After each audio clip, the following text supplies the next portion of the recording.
നിങ്ങൾക്കറിയോ റസൂലുള്ളാഹിന്റെ അടുത്ത് ഈ ശബ്ദം പൊക്കരുത്, ഉയർത്തരുത് എന്നൊക്കെ പറഞ്ഞതിനെ മഹാന്മാരെങ്ങനെയാ കണ്ടത്? ആയിഷ ബീവി പറയുന്നുണ്ട്.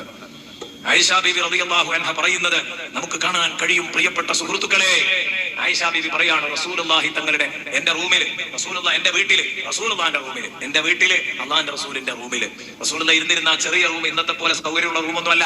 അള്ളാഹിന്റെ റസൂൽ കിടന്നിരുന്ന ആ റൂമില് നബി തങ്ങൾ വളർത്തിയിരുന്ന ഒരു ജീവി ഉണ്ടായിരുന്നു, അതിന്റെ മക്കളും.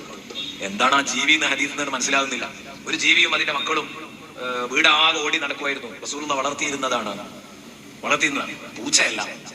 പൂച്ചയല്ല, മറ്റെന്തോ ഒരു ജീവി, ഒരു കീരിയോ അല്ലെങ്കിൽ അണ്ണാനോ ഒക്കെ പോലെയുള്ള എന്തോ ഒരു ജീവി. ഇന്ന ജീവി നിർണയിച്ചില്ല, ഒരു ജീവിയും അതിന്റെ മക്കളും. അതിങ്ങനെ കലപില കലപില കലപില എന്ന് പറഞ്ഞു ഒച്ച വെച്ച് നടക്കും വീട്ടിലൂടെ മൊത്തം. പക്ഷേ ഞാൻ റസൂലുള്ളാഹി തങ്ങൾ റസൂലുള്ളാഹിന്റെ റൂമിൽ ഉണ്ടോ ഇല്ലേ എന്ന് അറിയാൻ അടുക്കളയിൽ നിന്ന് റസൂലുള്ളാഹിന്റെ റൂമിൽ പോയി നോക്കേണ്ടിയിരുന്നില്ല എനിക്ക്. കാരണം ഈ ജന്തുക്കൾ ഒച്ചമ്പളി ഉണ്ടാക്കുന്നുണ്ടോ ഉറപ്പാണ് റസൂലുള്ളാഹി പള്ളിയിലാണോ.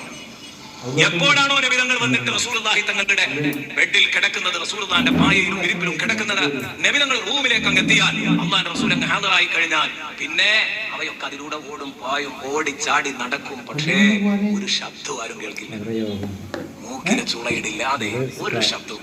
അപ്പൊ നല്ല ശാന്തമായ അന്തരീക്ഷമാണ് റസൂലുള്ളാഹിന്റെ റൂമിലെങ്കിൽ റസൂലുള്ളാഹി ഉണ്ട് എനിക്ക് ഉറപ്പാണ്. കാരണം ഈ ജന്തുക്കൾ റസൂലുള്ളാഹിനെ ബഹുമാനിച്ചിട്ട് ഒച്ച വെക്കുന്നില്ല. സുഹൃത്തുക്കളെ, ഞാൻ ഈ ഹദീസ് ഇങ്ങനെ വായിച്ചപ്പോൾ ചിന്തിച്ചു, കീരി നമ്മൾ ഉദാഹരണത്തിന് പറയാം, ആ കീരിന്റെ ബോധമെങ്കിലും നമ്മുടെ കൂട്ടത്തിലുള്ളവർക്ക് ഉണ്ടായിരുന്നെങ്കിൽ ഈ ഉമ്മത്ത് ഇക്കോലത്തിലാവില്ലായിരുന്നു.